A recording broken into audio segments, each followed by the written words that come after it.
All right, hi everybody. Today I am going to provide a lecture about Module 14. What I want to say ahead of time is that all of the views expressed in this lecture are my own, based on the knowledge that I have about psychology. Okay, so here's a reading check for you. First, it says people everywhere return favors. So here's a kind of a funny thing. I don't know the answers to these right now. Well, I mean, I do, but I haven't looked at these statements in a year. So I'm kind of doing this like fresh and off the cuff. So let's see. People everywhere return favors. I'm going to guess that that's true. What do you think? Oh, it was true. Good. So the DNA in chimpanzees is 99.4% the same as that in humans. That is true. Yes. Even complex human traits are determined by a single gene. Yeah, I think that could be true. Let's see. Oh, that's false. Okay, interesting. Maybe you know why that's false. Fraternal twins are genetically no more similar than ordinary brothers and sisters. That is true. Identical twins, however, have the same genetics. But what they may not have is the same mitochondrial DNA, which is kind of funny to think about. But anyway, it depends on if they were in the same, what do you call it? Oh my gosh, I'm losing words. Anyway, there are cases where identical twins may not have the same exact DNA. Next, adoptees' traits such as extroversion and agreeableness bear more similarities to their adoptive parents than to their biological parents. That one is false. Adoptees' traits usually reflect their biological parents. Child neglect and abuse and even parental divorce are rare in adoptive homes. That's true. Oh, wait, false? Child neglect and abuse and even parental divorce are rare. Oh, no. That is false. So there's no real difference between adoptive parents and other parents, right? So let's talk about this concept, nature versus nurture. This is one of psychology's most important questions. Okay. Nature versus nurture is something you should always think about when you're trying to figure out why people act the way they do. So some important vocabulary before we move on. You need to know what genes are. So genes are the biomechanical units that make up our chromosomes. Okay. They're found they're found throughout ourselves, right?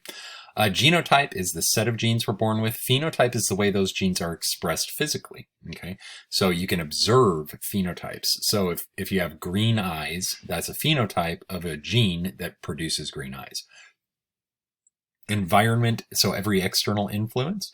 When we talk about environment, we're talking about everything that a person comes into contact with as they live.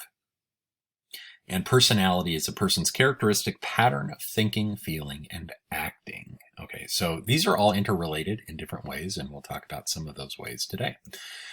So let's talk about inherited traits, and I have a demonstration for you here that I'm going to guide you through. So if you draw a straight horizontal line on a sheet of paper, okay, do that first. You could pause this if you need more time. Then you're going to place the tip of your ring finger on that line. Okay, your ring finger is the finger next to your little finger. It's the one that like a wedding ring typically goes on.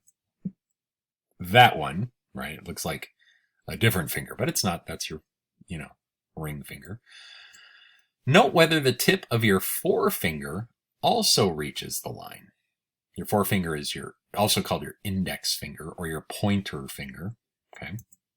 Research indicates that short forefingers are determined by a recessive trait in females, but a dominant trait in males. So that's kind of interesting. We're not going to focus on that though.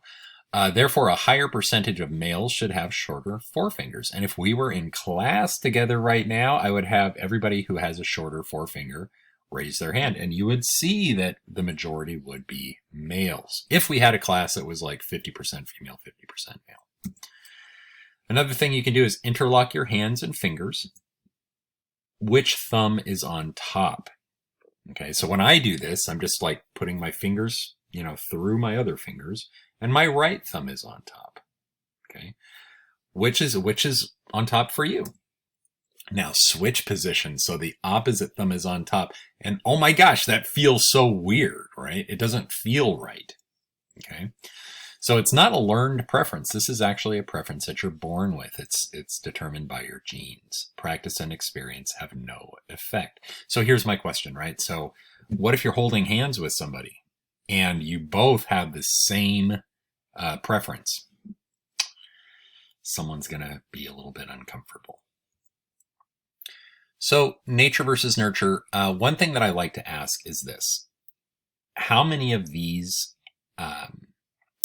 characteristics are determined by your genes, and how many are determined by how you're raised? So let's look at them, right? So the car you drive, the home you buy, the partner you choose, the city you live in, the color of your eyes, the profession you choose, the way you treat others, the way you sneeze, the clothes you wear, the religion you follow, the political party to which you belong, the name of your child or children, if you have them. Which ones would be determined by genetics? I mean, looking at this list, I will, if I didn't know anything about this, right, I would probably feel like the car you drive might be a car that you, maybe like your dad had, and you want a car like that one.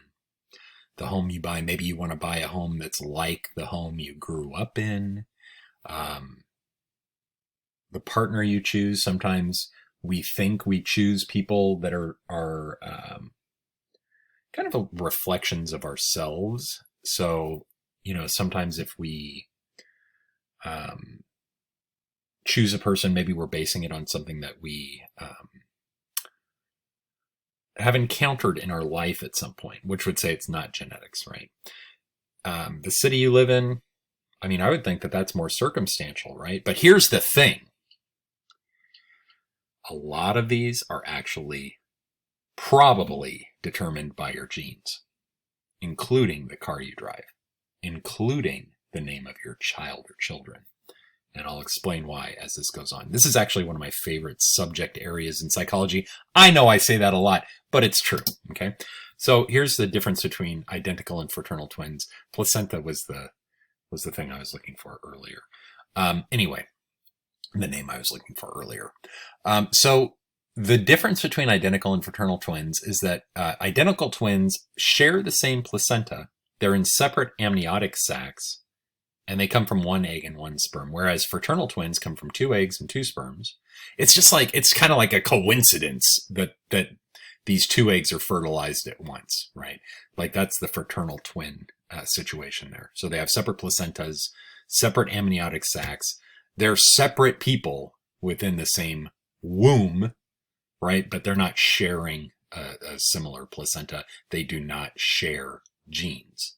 I mean, they have the possibility of sharing half of their genes because they're siblings, but they don't have the possibility of sharing 100% of their genes like identical twins do. Okay. So identical twins are unique in that they share 100% of the same genes, but while sharing the same genotype, they can have different phenotypes. So the way your genes are expressed can be altered by your environment, right? So let's say you have an identical twin and one of you grows up on the Earth and the other grows up in like a space station. The way gravity affects us, or the lack of gravity affects us in space, is that it tends to lengthen us, right? It makes us taller and longer. So if that person then came back to Earth, he would be much taller than his identical twin. And I'm just randomly picking a gender there. Anyway, so that would be like a phenotypical expression based on the environment, even though they share the same genes, right? Some identical twins are mirror images of each other, one being left-handed, the other right-handed, one having a mole on the left side of the face, the other having one on the right. Others may have different personalities and interests, showing that heritability of a trait doesn't mean it will occur, even in 2 people who have the same genes. So we can explore that concept a little bit, right? So even though you have a gene, sometimes that gene does not get expressed. Okay. So which means that the trait won't be expressed either, right? The last point here is fraternal twins, even though they may look alike and act alike, are as similar to one another as any sibling combination. So let's talk about my absolute favorite thing in psychology. This is my favorite. I am of the belief that you can only have one favorite, right?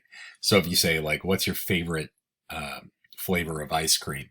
Somebody shouldn't say, oh, my favorite is chocolate and my other favorite is vanilla, because to me, favorite indicates one choice, right? This might make some of you not upset really, but I also believe you can't have more than one best friend, right? Because best implies something that's above other things, right? So how can you have two best anything? Anyway, twin studies, my favorite thing in psychology. So what they did in these studies, they didn't do this on purpose. The researchers involved in this just took advantage of a situation that occurs, right? So what happens sometimes is that a mother will give birth to identical twins, and then those twins will be given up for adoption if the mother is not ready to take care of them, or for whatever other reason. And a lot of the time, those twins are separated, right? So one would go to one family and the other would go to another family.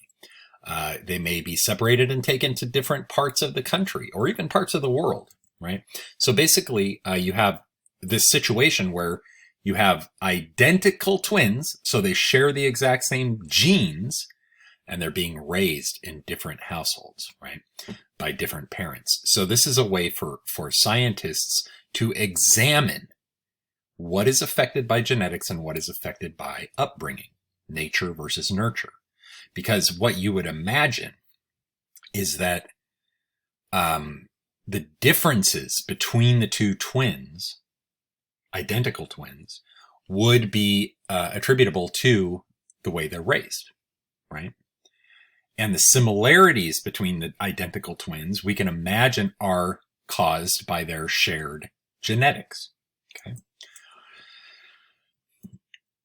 So scientists wanted to know what similarities would there be in identical twins who were separated at birth and raised by different families. All right, so this is a video.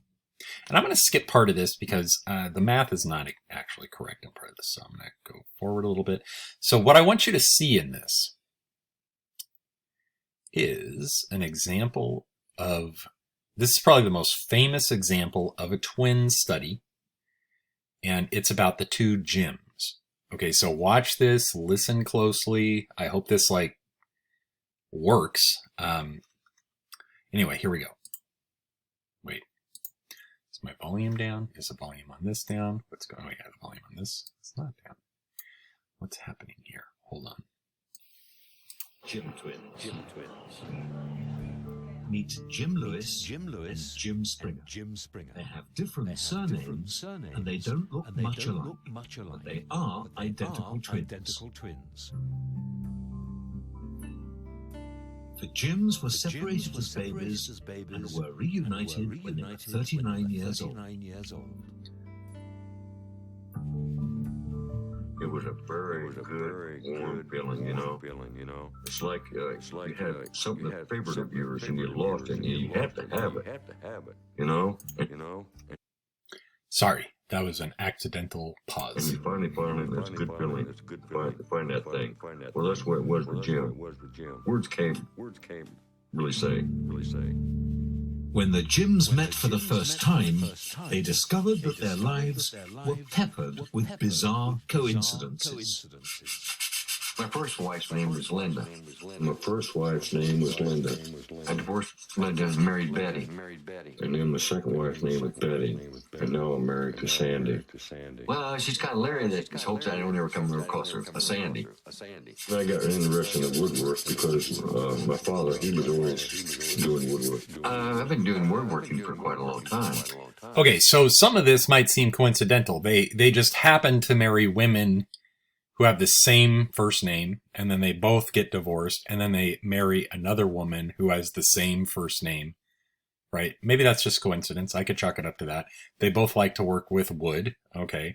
Could it be a coincidence? Maybe. But here's the thing. As you watch this, you're going to see so many similarities that it stops being a coincidence, because the chances of such coincidences happening between two people would just be astronomical. So let's keep watching. My first son's name was James Allen. My first son is James Allen. My favorite beer was Miller Lite, and I've always smoked Salem cigarettes. My favorite beer is Miller's Light. And smoking, I smoke Camel Light, but then I smoke Salem Light too. I switch back and forth. I was in the sheriff's department in Miami County as a deputy. I was deputy sheriff for 7 years. It's impossible to fathom the odds for some of the Jim's coincidences. The information is simply not available. But for some of the habits they shared, we can do the calculations. When the two Jims met in 1979, each was driving a Chevrolet, and it turns out, according to the experts, that the chances of any one man driving a Chevrolet then was 7 to 1. Now, both men driving a Chevrolet would therefore be 49 to 1. And they were also both heavy smokers and heavy drinkers. And the chances of any two men, both being heavy drinkers, would be about 35 to 1. And at that time, in 1979, the chance of any two men both being heavy smokers was about 300 to 1. Well, the chances of each one of these on its own isn't really that surprising. But if you put them all together, the overall coincidence is really rather amazing. To get the odds of all the similarities being down to pure coincidence, you have to multiply them together. In betting terms, it's called an accumulator. And these figures give you odds of 500,000 to 1 against two men sharing those habits by pure chance. Now that's with just those three things that they're talking about. But as you saw in that video, the two Jims shared way more than 3 characteristics, right? And some of those characteristics were just absolutely unusual to share. Like they named their first child the same exact first name and middle name. These two guys had never met before, right? So what this really should bring to mind is the question of how in control are we of our own choices and decisions? You know, is it possible that our genetics make us want to be whatever profession we end up becoming? Do our genetics push us toward a type of car, right? I saw a longer documentary about this subject, and I haven't been able to find it again. But one of the examples that they had is where these two guys, and I'll remember them forever because they had the exact same body type, and they were identical twins, right? You would think that would be something that they would have, but it's not always necessarily that way, right? Because body type, it would seem, would deal a lot with external factors like what you eat, where you live, what you do, right? These two guys had the exact same body type, the exact same hairstyle, the exact same mustache style. They were both police officers and, well, no, one was a police officer and one did something else in law enforcement. I can't remember what it was, but here's the really, well, they were also married to women who looked very similar to each other. And here's another thing. They lived in houses that were almost identical, not only in the style of house, but the color the houses were painted. And here's the other thing that really surprised me. These two guys were raised on opposite sides of the country. They both moved not only to the same state, not only to the same city, not only to the same neighborhood. They actually lived just blocks away from each other, and they had never met each other. But these two men identical twins, had converged to almost the exact same point in the world. So does that mean our genetics decide where we're going to live, what we're going to drive, what house we're going to live in, who we choose as a partner? Maybe. So then where does free will come into it, right? Like, what decisions are we making for ourselves? I really don't know.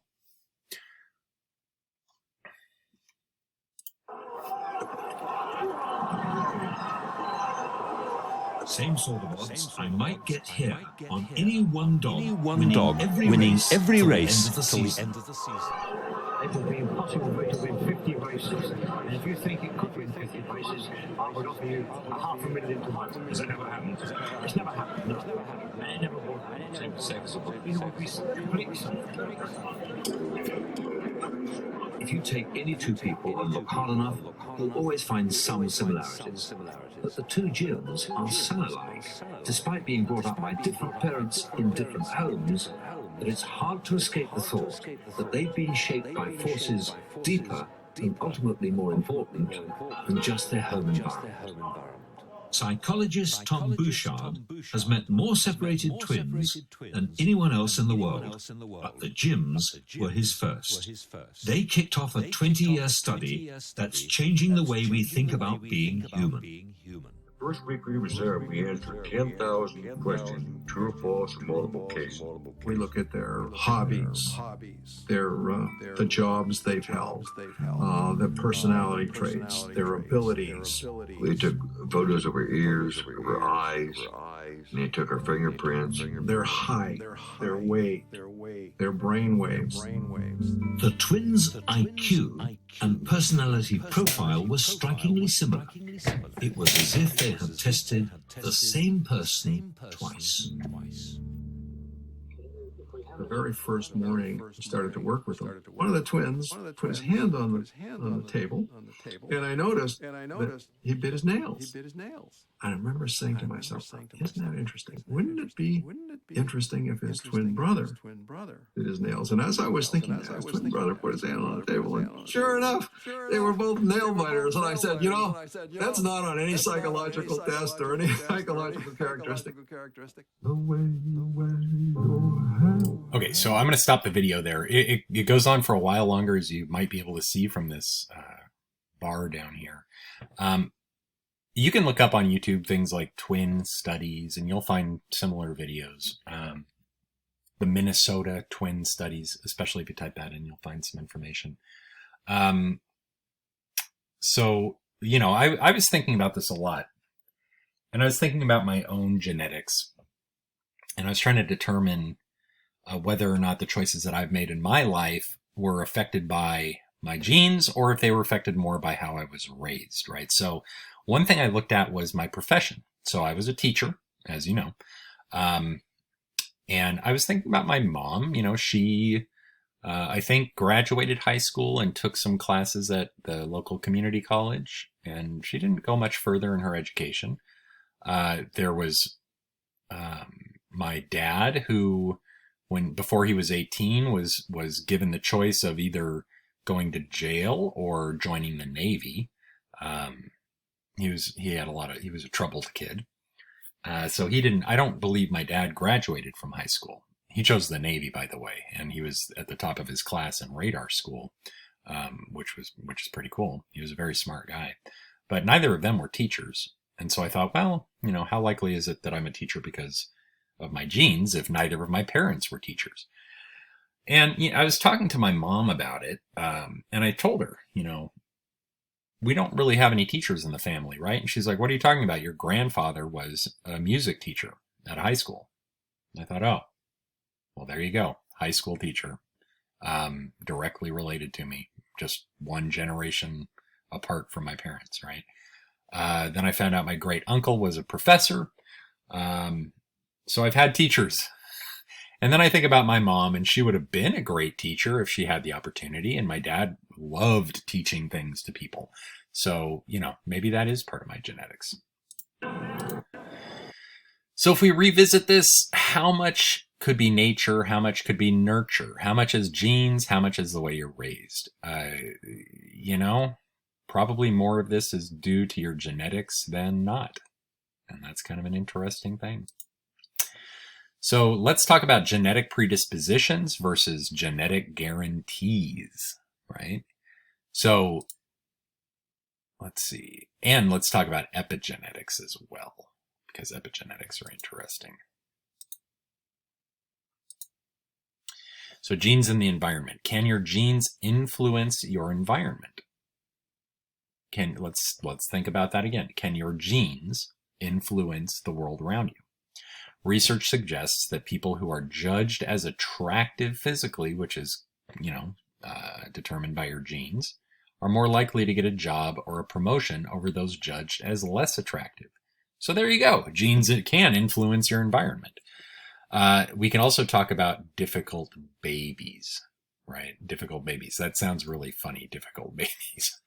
But what it means is some babies are born difficult. There are babies that we call easy babies, and then there are difficult babies. And maybe if you have a younger brother or sister, you know what a difficult baby is, or you know what an easy baby is, right? So that's determined by genes, the way you're going to be as a baby. And then that can affect how your parents treat you. So I talked about that. So now we'll talk about this. So niche picking. That's a lot to read. I'm going to let you read this on your own. I'm going to read it kind of to myself. So if you want a lot of time to read it, you can pause it. I'm not saying that I read way faster than you, but I'm just going to be able to skim it and kind of remind myself, I think. So, so it's a particular environment. I see. Okay. So you know what? I will read this to you because this is pretty interesting. So what it says is there's active genotype environment correlations. So we're talking about a correlation between someone's genetics and their environment. So that occurs when a person with certain genetic predispositions selects a particular environment that suits them, right? So for example, high sensation seekers, people that really want a lot of sensation, may seek risky environments such as skydiving, motorcycle racing, or drug taking. Very intelligent individuals may read books, attend lectures, engage others in vigorous debate.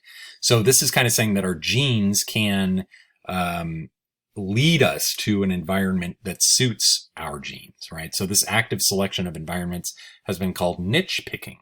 So a niche is like a hole that needs to be filled. It's a vacuum that is waiting for something to take it over, right? And this vividly demonstrates how we are not merely passive recipients of our environments, but that we mold them to suit how we are.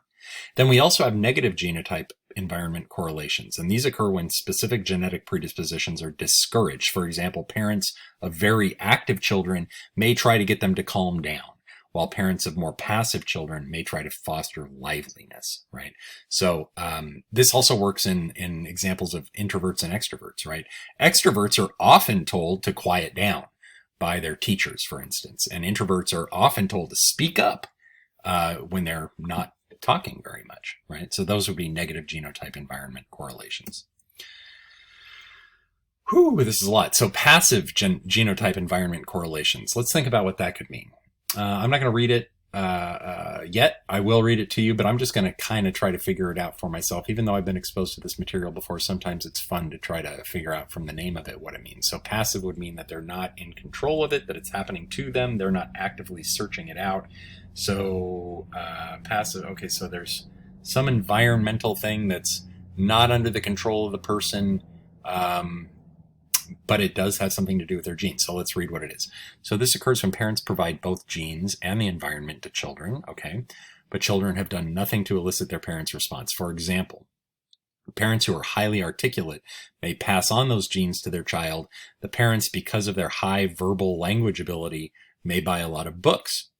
Though there is a significant correlation between the child's verbal ability and the number of books in the home, the child has done nothing to affect the presence of books. Therefore, it is a passive correlation. Okay, that makes sense. So if the kid has the genes to be highly intelligent, he's not selecting, a home library, but because his parents are also intelligent, there's going to be a home library there that he'll be able to take advantage of. We can also talk about reactive genotype environment correlations. These occur when parents respond differently to children, depending on each child's genotype and behavior. Some infants may love to be touched and cuddled, while others are more aloof. Parents may start out treating their kids the same, but over time they cuddle one much more than the other. As a result, the differences in the children's sociability grows. So what this is basically saying is that your genes are going to determine how you're treated by your parent, or parents, or guardian, or guardians. And I can see that totally. let's talk about difficult babies. If you're a difficult baby, your parent is probably going to act annoyed toward you. And what is that going to do to you, right? And it's not that you're in control of it. It's part of your gene stack that way, right? So let's talk about the reality of nature versus nurture. While it may be fun to try and identify whether certain behaviors are caused by genes or by environment, the two choices don't give us the whole picture of what drives our behavior. We must look at behavior from the three perspectives that we look at as psychologists, right? So we want to look at biology, psychology, and social influences. This is referred to as the biopsychosocial approach, the biopsychosocial approach. And when we are looking at any behavior, we look at it through this lens. Bio is biology. Psycho is psychology, social is a social influence, right? So I'll let you take a look at this for a moment. So this is like a triple Venn diagram, right? I don't know if that's the official term for it. But anyway, so let's look at what it says regarding biological. So here we have like physical health. Okay, that's biological. Disability, that's biological. Genetic vulnerabilities, that's biological. Drug effects, that's biological. Temperament is biological. IQ is biological. Drug effects, though, can also be affected by social interactions. And as a matter of fact, the effects of drugs can be determined by how you think they're going to work. Okay. I don't know if it's in this. I have an example of this where they gave a bunch of people, and it might be in this lecture, but in the presentation. But anyway, they gave a bunch of college students non-alcoholic beer, but they didn't tell them it was non-alcoholic. And so all these college students started acting like they were drunk, even though they weren't.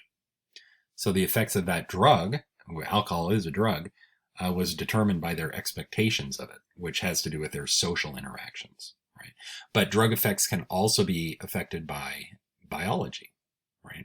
So there are some people that have a genetic predisposition toward turning very red if they drink alcohol, right? So that's purely biological. That's not learned socially, right? So that's just those are a couple of examples, but let's look at what's in the middle of this. What is affected by all three, and that's your mental health, right?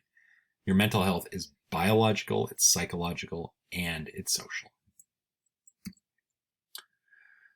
So more details about that are in Module 15, which I'm going to talk about as well. So let's keep going. Here's some more reading check questions. So number 1 is, a wild animal can be easily tamed.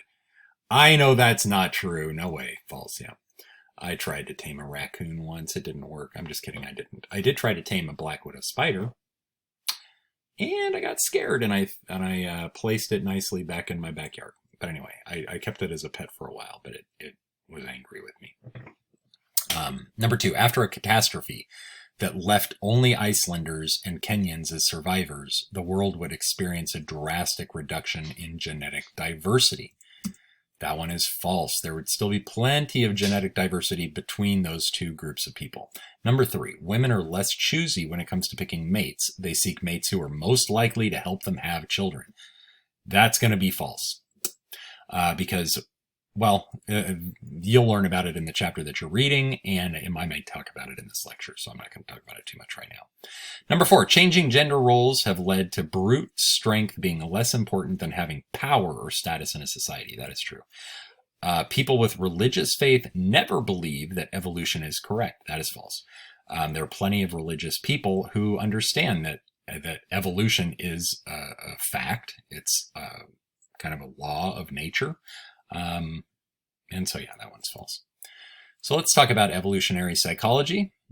This is, gosh, I have a lot of favorites in this presentation, but evolutionary psychology is one of my more preferred areas of psychology, and it's where we use natural selection to understand the roots of behavior and mental processes. But even beyond that, and kind of in a more simplistic way to think about it, when we talk about evolutionary psychology, you look at a modern behavior and you try to figure out how it developed in our early history as a species, right? So you want to think about like people living on the plains of Africa, when we were developing as a species, and what we may have been afraid of, what foods we may have hunted, and how we lived, how did any of that affect our biology, right? So that's what and our psychology. So that's what we kind of think about when we talk about evolutionary psychology. But before we talk about that, let's talk about natural selection. So basically, natural selection is when certain traits are preferable in an environment. So the organisms with that trait are more successful in having children than the organisms that don't have that trait. So when we look at giraffes, the long-necked giraffes were able to reach the food that they needed, while the short-necked giraffes could not, and these were real animals. Giraffes, the long-necked giraffes are still real animals. But those short-necked giraffes ended up getting selected out of the population of giraffes because they couldn't survive. So they couldn't mate and their genes couldn't progress. So we ended up with giraffes that all have long necks. So how does this apply to human behavior? Like I said, you have to think about us as early humans, even pre-humans, right? And living in an environment like this one. And we have to think about what were we doing back there, and how did what we did back then affect how we act today. So we can talk about this in terms of a lot of things, but let's focus on phobias because those are kind of fun, right? I'm sure that a lot of you have phobias. I used to have a lot of phobias, but I forced myself to get rid of them. And so I'll talk about one of those right now before I get into this. So I used to be very terrified of roller coasters, right? I could deal with things like little roller coasters like Space Mountain at Disneyland. That's fine. But when my friends and I would go to a place like Magic Mountain, I would be the one that would just say, okay, you guys have fun on that ride and I'll wait for you over here. And I got sick of doing that. So one day I told myself, all right, I got to get over this fear. And so what I did is I started out on like the smallest, most easy roller coaster I could think of at Magic Mountain, which was a roller coaster called Revolution. And it was pretty calm, except it had like one loop and I wasn't particularly afraid of a loop. So I went on that like 4 times. And then I was bored and I was like, okay, what's the next scariest one? My friend said, oh, it's this one. So we went on that one a few times. And then I went on the next scary one. And then the next most scary one. By the end of the day, I had been on so many roller coasters. I wasn't feeling afraid of them anymore. And it was time for me to go on the roller coaster that scared me the most. And it was one, I don't think it's still there, but it was called the Viper.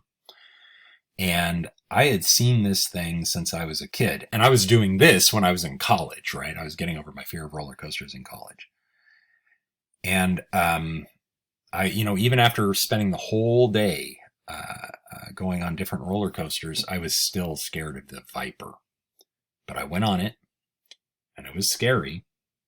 And I went on it again, and again, and again, and I went on it 10 times in a row. And after that last time, it was boring. And I had really gotten rid of this fear of roller coasters. And what this is actually, I performed a therapy on myself in doing this, and it's called exposure therapy, where you gradually expose yourself to the thing you're afraid of, and by doing so, you become less afraid of it. Psychologists practice this a lot. They do it if you have a fear of spiders, which is called arachnophobia. A psychologist would help you get rid of that fear by gradually exposing you to spiders, right? So they might show you a cartoon picture of a spider first, and then they would have you hold that picture. And then they might show you a real photograph of a close-up photo of a spider. And then you would hold that photo. And then they might show you a video. And then you might touch the screen of the TV where the spider was. And eventually they would bring in like a tarantula, and they would have you hold that tarantula. And by the time you're able to do that, the phobia is gone. But it does take time, and it's very stressful, but it can happen. But let's talk about phobias as they relate to evolutionary psychology. So let's think about the things that we would have been afraid of back in this time, right? So common phobias we have are arachnophobia, the fear of spiders. Is that a fear that we would have had back then? Well, yeah, because there were spiders back then and they could kill people, right? A fear of heights is called acrophobia. I put censored on all these because I don't want to trigger anyone who actually has these phobias, right? You can tell that's a spider. You can tell that's somebody sitting on a very tall building. Claustrophobia is the fear of enclosed spaces. Aphidophobia is the fear of snakes. Astrophobia is the fear of thunder and lightning. Misophobia is the fear of germs. Giraffophobia is the fear of giraffes. All right, one of these is ridiculous, right? So okay, sorry, I didn't know where this was going, but now I remember. So let's talk about these in terms of our early ancestors. Would they have encountered snakes? Yes. Would they have been afraid of snakes? Yes, if they saw a snake bite a friend and that friend dies, right? Would they have been afraid of heights? Yes. Could that help keep them alive? Yeah, because they would move away from the edge of a cliff. Or could they have been afraid of enclosed spaces? Would they have had an opportunity to go into a cave, for instance? Yeah. And could there be dangerous things in a cave, like a bear? Yeah. So would it be advantageous to have these fears back when we were developing as a species? Yeah, every single one of these would help us stay alive, right? And in fact, these phobias are common because these phobias have been passed down through generation after generation after generation after generation ad infinitum. And we still have these today, right? So what about language acquisition? Let's talk about how evolutionary psychology works for that. So if you were out hunting a dinosaur, now this never happened. Dinosaurs and humans did not exist together. This is a ridiculous thing. So I'll move to something more realistic, which is this picture. Because humans and these giant, what are the armadillo-looking animals that I can't remember the name of, did coexist, and we did hunt them. So language acquisition was important for securing food, because these two pre-humans would have been able to talk to each other in some way to communicate, you go this way and I'll go that way, and we'll spear this thing and kill it and eat it. Right? Without language, it would be harder to hunt animals and be successful at it, right? Mate selection and attraction. So here is kind of an interesting activity. Attraction is a real thing. Who's more attractive, A or B? Well, A. Why isn't B more attractive? B looks very ill, right? So would it be advantageous to find very sick people attractive? No. Because the chances of reproducing would be lower because they may not survive, right? Health plays a big factor in how we determine attractiveness. And that goes back to our evolutionary progression, because if the unhealthy were the more attractive, we wouldn't progress as a species as well, right? How about this one? So who's more attractive, A or B? You can make that decision for yourself. This has to do with nutrition, right? So A looks like he eats like healthy food. B looks kind of, starved. Who's more attractive, A or B? This has to do with, of course, age, right? So most of you would probably find A more attractive than B. Is that advantageous to the progression of our genetics? Yes, because older people can't have children, right? I mean, past a certain age. So it's more advantageous for our genes to be furthered and progress if we're attracted to people who are not elderly, right? How about this one, A or B? So this has to do with mental well-being, right? So B is not mentally well. And, I'm not judging this person, but the eyebrows are kind of a giveaway here in terms of their mental stability. Maybe she did it as a joke, maybe, but mental illness is not a great way to progress genetics either, because sometimes somebody who's mentally ill can't take care of the child that they have, for instance. And so there's less of a chance of that child surviving and progressing those genes. Right? Now, it's kind of strange. It might be strange to some of you how I'm talking about this. There's an interesting book called The Selfish Gene, written by Richard Dawkins. And what he does in that book is he talks about genetics as if they were anthropomorphized, right? So he gives them human characteristics, kind of like, a lot of children's books use anthropomorphization to humanize animals, right? So what Dawkins did in the book, The Selfish Gene, is that he made us look at genes as if they had a separate consciousness, which they don't. But it really is a way to more clearly understand genetics if you think about genes as having a mind of their own, basically. Like your genes want to multiply, they want to reproduce, they want to further themselves, and they make you do things to help that happen. They keep you away from the edge of a cliff. They help you find a successful mate, right?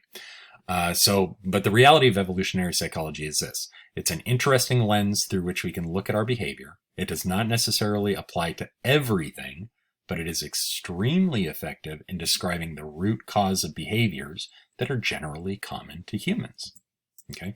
And so that's the end of my lecture for today. I hope you enjoyed it. There's a lot of really cool stuff in this particular section of the book and in this particular lecture. And I hope you're taking something from it. But for now, that's it. And you will have your next lecture, I think, next week. Okay, so have a great day.